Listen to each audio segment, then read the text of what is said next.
Hello everyone. आज है 27 जून 2025 और जो दी इंडियन एक्सप्रेस की जो न्यूज़पेपर है उसकी जो आज इम्पोर्टेंट न्यूज़ रहने वाली हैं वह हैं नंबर 1 प्रोजेक्ट हाथी समीक्षा, नए रक्त समूह की खोज, भारत चीन संबंध। आज जो है हम इन सब जो टॉपिक हैं के ऊपर डिस्कस करेंगे। केंद्रीय मंत्री श्री भूपेंद्र यादव ने देहरादून में प्रोजेक्ट एलिफेंट की 21वीं संचालन समिति की बैठक की अध्यक्षता। 26 जून 2025 को इंदिरा गांधी राष्ट्रीय वन अकादमी देहरादून में केंद्रीय पर्यावरण, वन एवं जलवायु परिवर्तन मंत्री भूपेंद्र यादव की अध्यक्षता में प्रोजेक्ट एलिफेंट की जो 21वीं संचालन समिति है उसकी बैठक आयोजित की गई थी। इस बैठक में हाथी क्षेत्र वाले जितने भी राज्य हैं उनके वरिष्ठ अधिकारी, वैज्ञानिक और उनके क्षेत्र के जो विशेषज्ञ हैं, उनके साथ साथ जो प्रमुख संरक्षण संस्थान हैं उनके प्रतिनिधि और प्रोजेक्ट एलिफेंट की प्रगति की जो समीक्षा की और भारत में हाथी संरक्षण के लिए आगे के जो रास्ते हैं उन पर भी विचार विमर्श किया। भूपेंद्र यादव ने वन्य जीव संरक्षण में स्थानीय समुदायों को सक्रिय भागीदारी बनाने के महत्व को रेखांकित किया, खासकर उस एरिया में जो मानव वन्यजीव संघर्ष से बुरी तरह से प्रभावित हैं। उन्होंने इस बात पर जोर दिया कि मानव वन्यजीव जो संघर्ष है उसके प्रभावी प्रबंधन वन्य जीव संरक्षण कार्यक्रम की जो सफलता है उसके लिए महत्वपूर्ण है। मंत्री के जो फ्रंट लाइन है, वन कर्मचारी और जो ज़मीनी स्तर के संरक्षण हैं, कार्यकर्ताओं की जो स्थिति है उसमें सुधार और सामाजिक सुरक्षा जो है सुनिश्चित करने का भी आह्वान किया।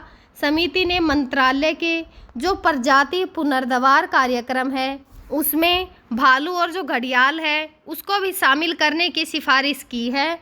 मंत्रालय के अनुसार बैठक के दौरान इस चीज़ का भी उल्लेख हुआ कि ट्रेनों से टकराने के कारण हाथियों की मृत्यु दर जो है वो कम करने की सरकार की योजना के तहत 3452.4 किलोमीटर जो संवेदनशील रेलवे खंड हैं उनका सर्वेक्षण किया गया और 77 उच्च जोखिम वाले जो क्षेत्र हैं उनकी पहचान की गई। प्रोजेक्ट एलिफेंट का एक केंद्र जो है वो प्रायोजित योजना है और संचालन समिति परियोजना के जो कार्यान्वयन तथा जो हाथियों के संरक्षण और आवास की सुरक्षा जैसे मुद्दों की समीक्षा जो है वो करती है।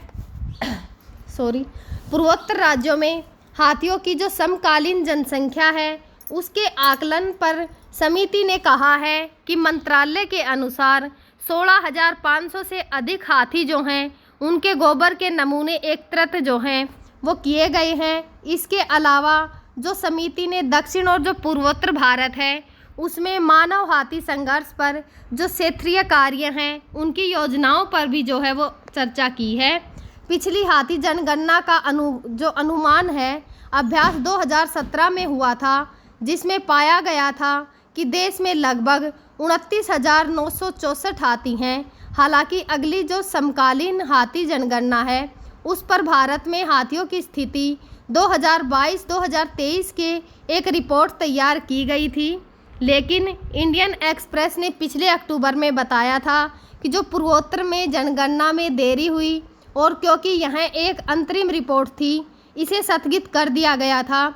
उस रिपोर्ट में हाथियों की संख्या में 20% की गिरावट दर्ज की गई थी।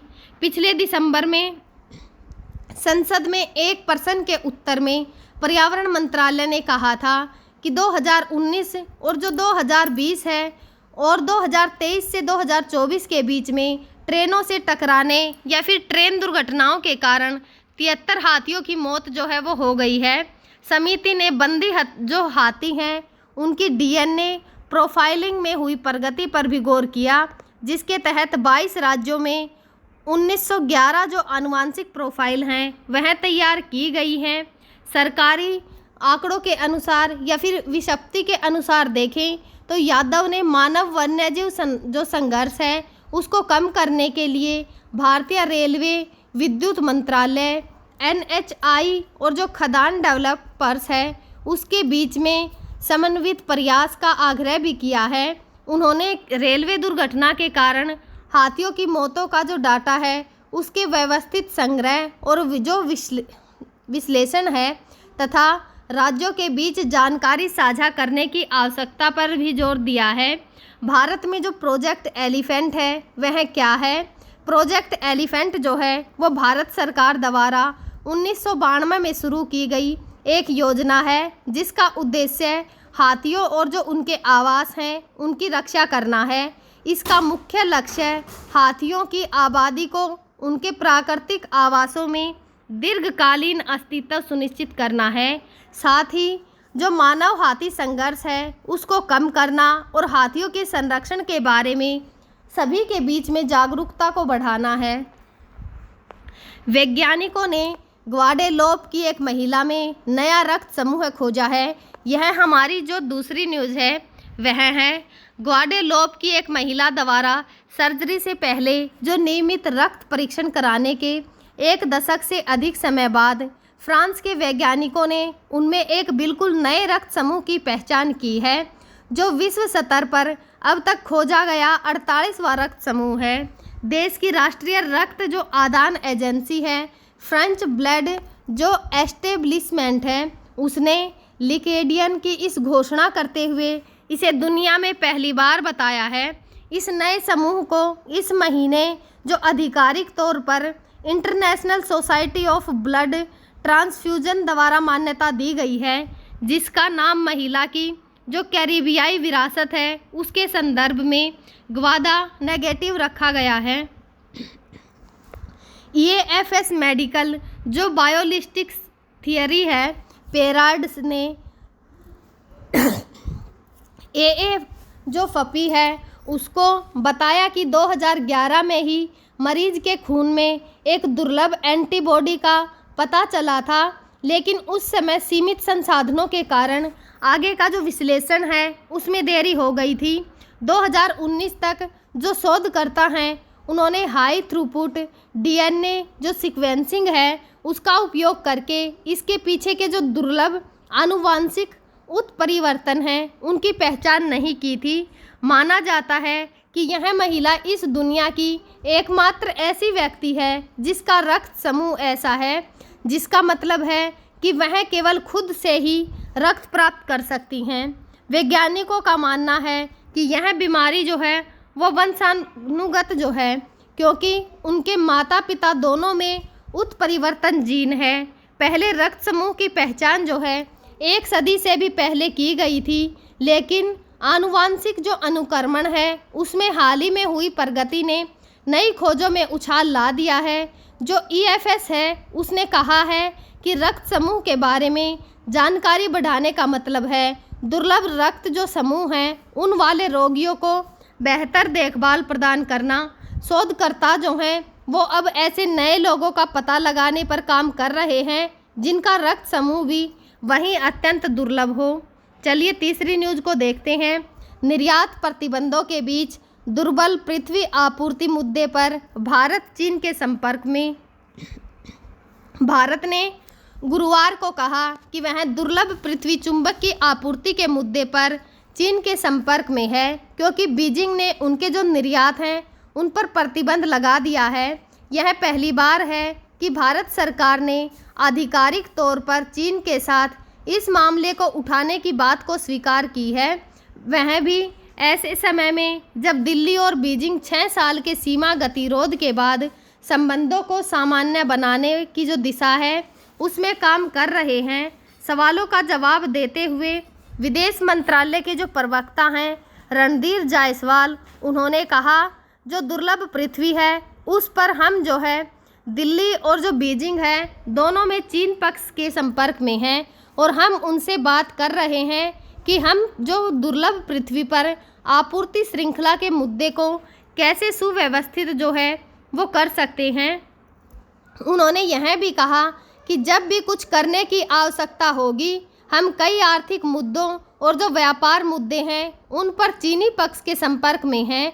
चीन जो ऑटोमोबाइल, स्वच्छ ऊर्जा और जो घरेलू उपकरणों के लिए उपयोग किए जाने वाले चुंबक की 90% से अधिक जो वैश्विक प्रसंस्करण है उसकी क्षमता को नियंत्रित करता है। उन्होंने अप्रैल में प्रतिबंध जो है वो लागू किए थे, जिसके तहत कंपनियों को बीजिंग से आयात परमिट प्राप्त करना आवश्यक कर दिया गया था। अमेरिकी राष्ट्रपति डोनाल्ड ट्रंप के जो ट्रैफिक के जवाब में चीन द्वारा लगाए गए निर्यात प्रतिबंध हैं, उनसे दुनिया भर में कार निर्माताओं पर जो है वो असर पड़ा है।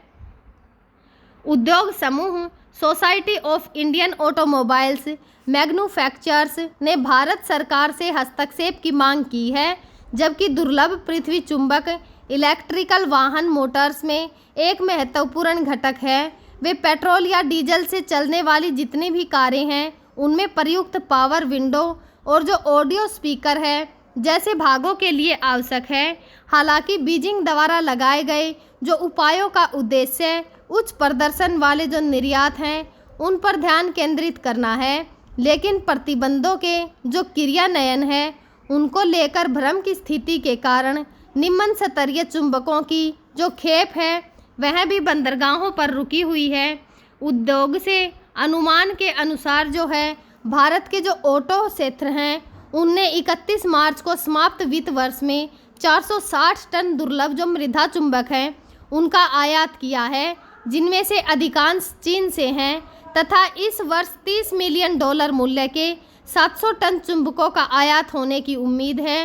सूत्रों ने बताया है कि उद्योग निकायों और जो कंपनियां हैं उनने वाणिज्य मंत्रालय के समक्ष यह मुद्दा उठाया था तथा यह मुद्दा चीन के समक्ष भी उठाया गया।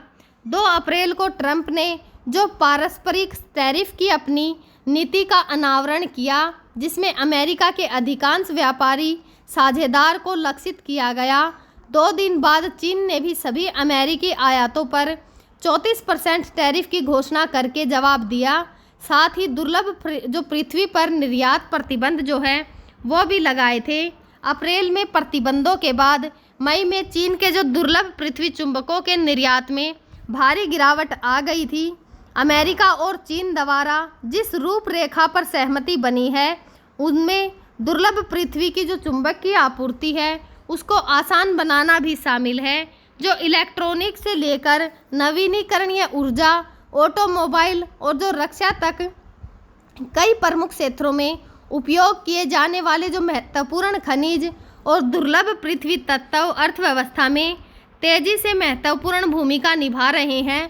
उदाहरण के लिए लिथियम, निकल, कोबाल्ट का उपयोग जो है वो लिथियम आयन बैटरी में किया जाता है, जो डिस्पोसियम और जो नियोडोमियम है, तथा जो टेलुरियम, इंडियम और जो गैलियम है इनका उपयोग क्रम से पवन टरबाइन और जो फोटोवोल्टिक कोशिका हैं उनमें किया जाता है।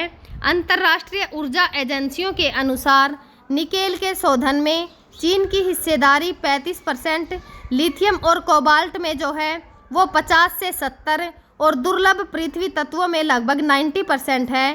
चीन न केवल दुर्लभ पृथ्वी के उत्पादन में अग्रणी है, बल्कि उनके पास सबसे अधिक भंडार भी हैं।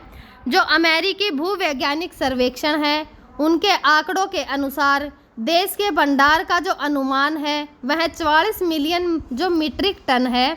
ब्राज़ील के भंडार को 21 मिलियन मीट्रिक टन, भारत के 6.9 मिलियन, ऑस्ट्रेलिया के 5.7, रूस के 3.8 मिलियन और वियतनाम के 3.5 मिलियन मीट्रिक टन को जो है वो आंका गया है। हम जो है आगे भी इसी प्रकार की जो इम्पोर्टेंट न्यूज़ होंगी उनको आप सभी के साथ साझा करते रहेंगे।